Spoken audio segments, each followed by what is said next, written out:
As he prepared to wrap up his participation in the G7 summit in Hiroshima, U.S. President Joe Biden called on Republicans to abandon, quote, extremist positions to prevent the U.S. defaulting on its debt. I've done my part. We put forward a proposal that cuts spending by more than $1 trillion, on top of the nearly $3 trillion in deficit reduction that I previously proposed through the combination of spending cuts and new revenues. Now it's time for the other side to move. Republicans led by House Speaker Kevin McCarthy vehemently demand sharp spending cuts.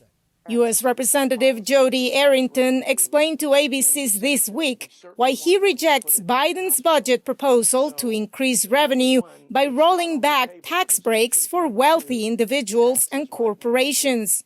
I think the American people understand that the cost of living crisis that they're suffering with is as a result of spending, not because we have low taxes. The fact is we had record taxes going into COVID, and we had another record tax revenue year in 2021. Blowing up the economy if they don't get their way is what Republicans are threatening to do, according to Democratic Senator Chris Van Hollen, who also appeared on ABC. If you default, we're talking about depression. We're talking about 18 million people out of work. We're talking about interest rates going up. We're talking about everything getting much more expensive for the American people.